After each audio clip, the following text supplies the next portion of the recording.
Olá a todas e todos, aqui quem fala é o Ricardo Souza, sou doutorando em Serviço Social, sou servidor público e militante socialista. E esse canal vai trazer debates contemporâneos, políticos, econômicos, a partir do referencial marxista e das lutas sociais do povo trabalhador. Há 2 semanas atrás, o presidente Jair Bolsonaro disse que o Brasil estava quebrado, que não tinha dinheiro para vacinação, que não tinha dinheiro para auxílio emergencial. E essa semana, surge aí a notícia, das despesas do seu cartão corporativo. Milhões de reais com leite condensado, com chiclete, com vinho, com alfafa.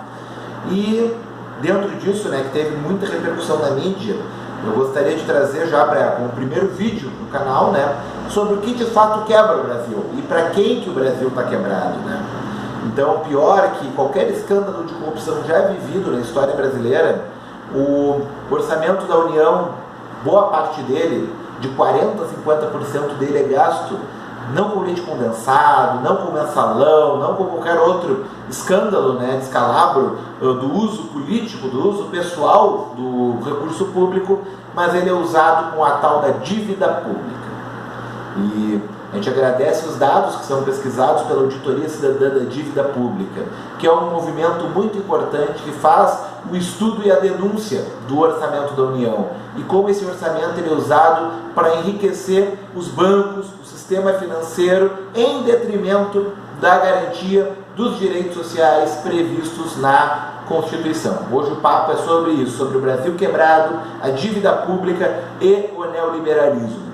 Deixa o like aqui no nosso vídeo, nos segue nas redes, vamos trocar uma ideia e vamos fazer um debate sobre o que é a dívida pública e o que ela significa no nosso contexto e quais as consequências desse pagamento de juros e amortizações da dívida pública. Vamos começar pela história do capitalismo mundial ao longo do século XX, em que houve um período após a Segunda Guerra Mundial, conhecido como anos dourados, de auge do capitalismo nos países centrais, principalmente nos Estados Unidos e na Europa Ocidental, em que, para enfrentar o contexto da Guerra Fria, houve o crescimento da economia, o pleno emprego nos países centrais, para uma manutenção de um padrão de vida, de um padrão de consumo mais favorável para a população trabalhadora nestes países.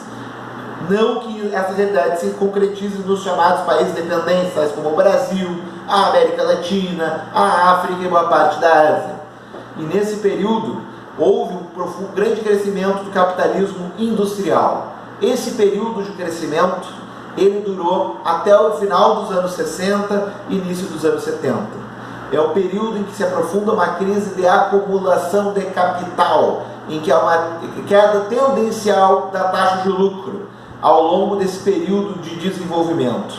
E esse período ele ficou conhecido, foi marcado historicamente pela crise do petróleo ao longo da década de 70. E o marco histórico desse período é quando os Estados Unidos quebram o Tratado de Bretton Woods, o tratado da ligação do padrão ouro-dólar, que o ouro se lastreava ao dólar. Aí se iniciou um período do chamado câmbio flutuante. Esse não é o início, mas é o marco histórico, por muitos autores, por muitos economistas, do período em que o capital financeiro, o capital fictício, passa a predominar sobre o capital produtivo, sem abrir mão deste. A economia capitalista precisa extrair a sua riqueza através da produção real, da indústria, da agricultura, do comércio, dos serviços, mas inicia-se um período de aprofundamento da financiarização do capital. Vou colocar na descrição 2 textos sobre isso, um de minha autoria e outro do François Chenet, o economista francês que estudou a financiarização e a mundialização do capital desse período aí, do final do século XX e início do século XXI. E ele tem 2 consequências práticas, que é a desregulamentação do mercado financeiro, do mercado acionário, a desregulamentação dos capitais para circular pelo mundo, os investimentos circular pelo mundo. E o Chenet ele destaca 2 investimentos, 2 ramos que cresceram com muita força, inclusive aqui no Brasil, na América Latina, que são as dívidas públicas, principalmente dos países dependentes, dos países periféricos, que sempre tiveram o endividamento desde os seus processos de independência nacional no século XVIII, no século XIX, e esses países, né, passaram, né, os países imperialistas, os países industrializados, começaram a não só exportar produtos industrializados, os países dependentes, mas exportar capital, exportar investimento estrangeiro e extrair daí as dívidas públicas, né? Elas vão passando por um processo de rolagem. E o caso do Brasil é um caso em que se aprofundou, né, já na ditadura militar, no chamado milagre econômico. Com forte investimento estrangeiro, o Brasil herdou uma dívida desde a ditadura militar que veio sendo rolada ao longo dos 30 anos, né, ao longo de todo este período, né. E também nesse período, outro ramo que cresceu com muita força foi o ramo das previdências complementares, os sistemas de capitalização da previdência social. E o protótipo desse projeto foi no Chile. Foi no golpe militar de Pinochet que se implantou, o primeiro país a implantar o sistema de previdência por capitalização, em que a pessoa contribui ao longo de toda uma vida trabalhada e esse dinheiro ele vai para o mercado de ações, ele vai para aplicações de risco. Ou seja, a aposentadoria deixa de ser uma seguridade, uma segurança social, ela vira um investimento, ela vira uma aposta dentro da bolha financeira, dentro do sistema financeiro, ou seja, torna-se um risco. Então, inclusive, até hoje, milhões de aposentados no Chile vivem em condições extremamente precárias, recebendo menos que o salário mínimo dos seus países, né? E, inclusive, teve vários casos de suicídio dessa população em virtude das faltas de condições de vida e desamparo do Estado, e é o que foi um dos elementos, né, além de outros, né, desse projeto aí do Pinochet, esse projeto neoliberal imposto à força pela força militar, que gerou importantes revoltas no Chile, né. E até no quadro aqui a gente tem um movimento lá na Praça de Dignidade com as bandeiras Mapuche, né, para enfrentar essa Constituição que foi herdada no Chile e se mantinha até hoje e agora vai passar pelo seu processo constituinte, fruto da luta popular, fruto da luta da classe trabalhadora. Falei tudo isso para quê? Para explicar em que contexto o Brasil sai da ditadura militar, tem a nossa Constituição de 88, que conquista uma série de direitos sociais, políticos, civis, tem muitas conquistas fundamentais nesse período. Mas ao longo de todos os governos, aí vai o Collor, Fernando Henrique, o Lula, Dilma, o Temer e o Bolsonaro, mantiveram ao longo desse período uma política macroeconômica neoliberal, manteve o tripé macroeconômico, o superávit fiscal, gastar menos do que arrecada, o câmbio flutuante e as metas de inflação. E essa política econômica ao longo de 30 anos, ela manteve o quê? A rolagem, o pagamento dos juros e a amortização da dívida pública, que se tornou não apenas uma dívida que serviu para desenvolver o país, para atender alguma demanda social, não. É uma dívida que serve para enriquecer os bancos, o sistema financeiro, o mercado de ações.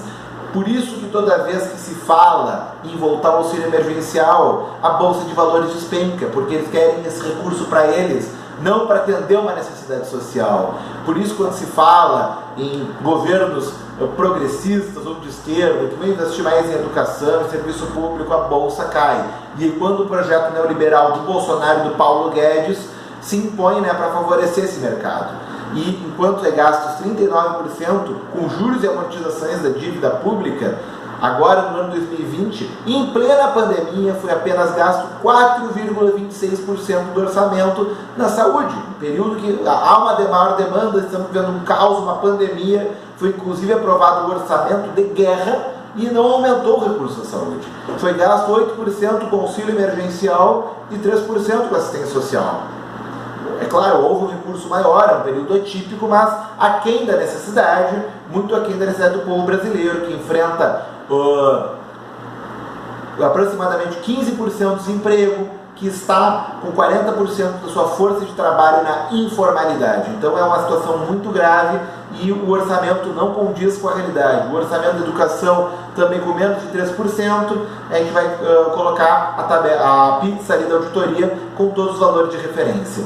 E a partir dessa dívida, ela cria uma narrativa, tanto dos governos como da grande mídia, que preciso cortar gastos. Aí se inventou PEC do teto, reforma trabalhista, reforma da Previdência. Todo o governo vem medidas para achatar as despesas sociais e para favorecer o mercado financeiro, favorecer os seus interesses. Então, o Brasil, a pergunta é, o Brasil está quebrado ou não? Não, não está quebrado, porque é uma grande potência econômica, tem um grande potencial, apesar do governo ter promovido a desindustrialização, a informalização do mercado de trabalho, tem um potencial econômico muito forte, produz muita riqueza em todos os setores da indústria, agricultura e serviços, mas como esse governo, como a elite brasileira tem esse vício financeiro, né, que é do sistema mundial, e a financiarização precisa garantir seus lucros, né? Primeiro dia de pandemia foi aprovado um pacote de trilhões para os bancos.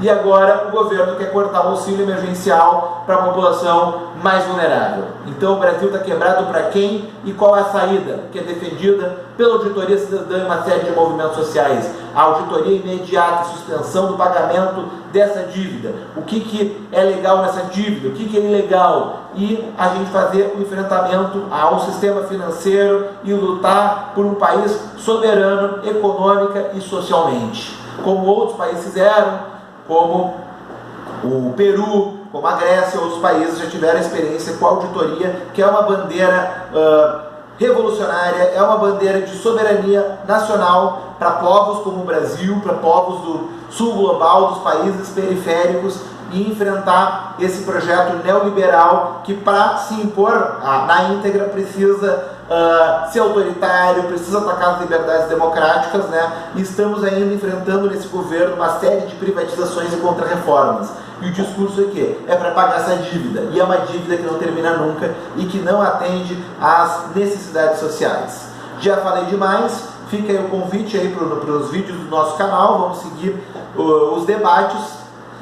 E dá like no canal, comenta aí embaixo e vamos seguir construindo aí as discussões, as mobilizações, e esse é, além de vários motivos aí para derrotar o projeto Jair Bolsonaro, porque o que é emergencial para nós é a vacinação, é a renda básica e é a retomada aí do emprego e da economia em favor da maioria do povo.